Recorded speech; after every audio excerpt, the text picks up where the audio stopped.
Hello again, everyone. Ready for chapter 5? It's called The Contest. Lindsay narrowed her eyes and hissed, "You take that back." Dave shrugged. Take what back? That girls are big blabberheads all the time? No way, because they are. Everybody knows that. It's a shame to have to report this, but Dave actually believed what he was saying. And in his ignorant but creative young mind, an idea sparked to life.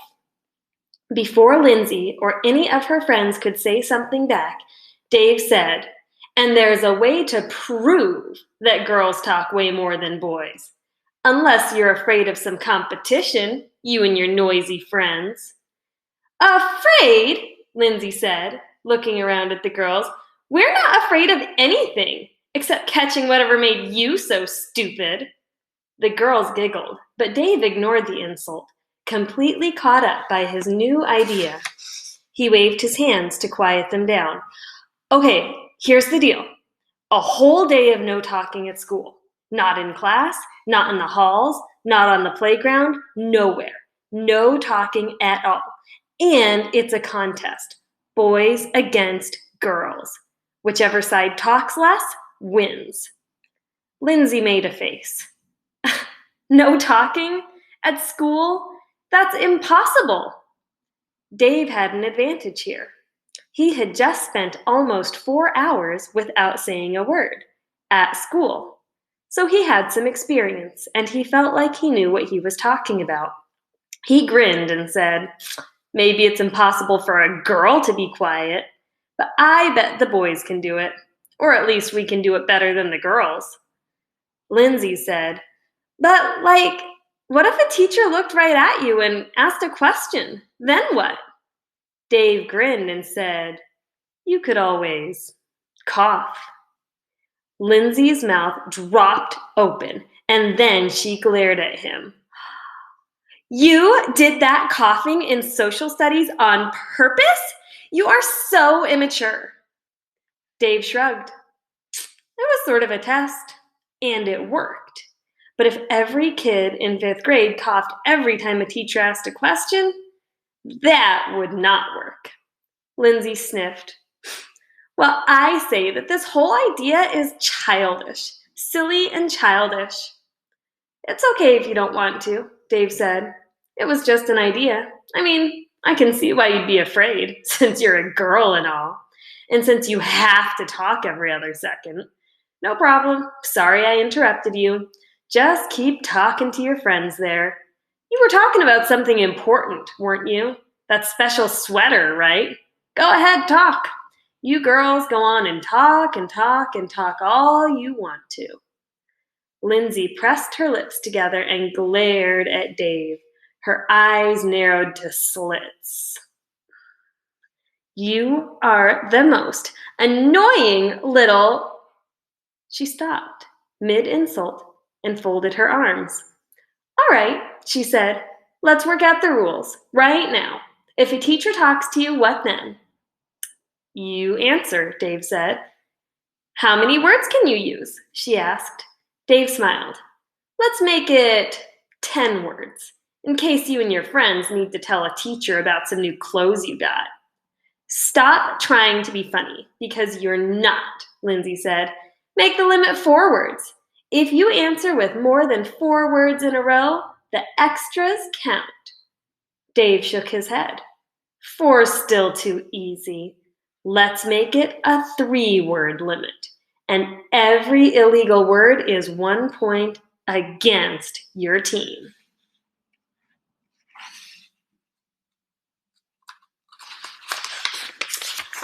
"Duh," said Lindsay. "Like I needed you to explain that." "So, it's a 3-word limit?" Dave said. "3," said Lindsay. "And you can answer teachers or the principal or any grown-up at school," said Dave, "like the custodian." "Or the nurse," added Lindsay, because she wasn't about to let Dave Packer have the last word about anything. "What about contractions?" she asked. "What about 'em?" Dave said. "Does a contraction count as 1 word or 2?" Dave didn't let it show in his face, But he was impressed by Lindsay's question, that she was able to think so far ahead and figure out that words like won't or isn't could cause a scorekeeping problem. And right away, Dave was just as impressed with himself because he understood how to answer her question with a question of his own. He said, "Well, if you go find a dictionary, can you look up the word won't?" Lindsay nodded. "Of course you can." "Then it's a word. One word," said Dave. "Any other questions?" And now it was Lindsay's turn to hide her thoughts because she was impressed with Dave's answer. He was still very annoying, but his answer seemed right. Plus, he'd explained his reasoning clearly. But she didn't get carried away with good feelings about Dave. He was still a miserable, unpleasant boy who was forcing her to get involved in a pointless contest. It's also a shame to have to report this, but Lindsay was just as proud and stubborn as Dave. And since he had pushed her into this fight, she felt it was her duty to push back, and she saw the perfect way to do it. She turned around and whispered something to the girls at her lunch table, and when they all nodded their heads, she turned back to Dave.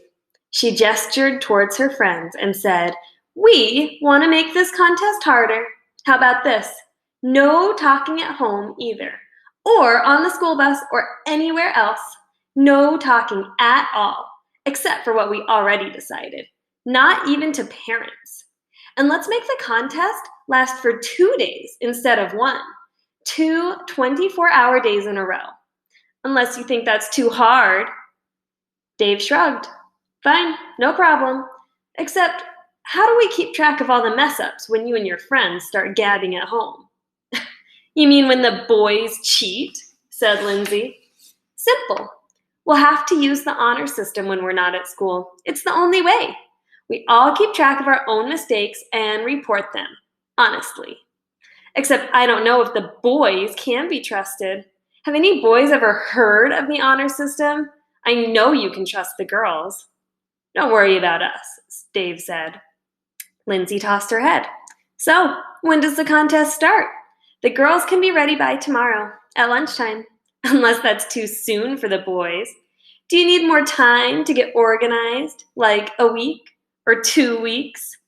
"Very funny," said Dave. "We'll start Tuesday, tomorrow, at the beginning of lunch, and it's not over until Thursday. How about at 12:15?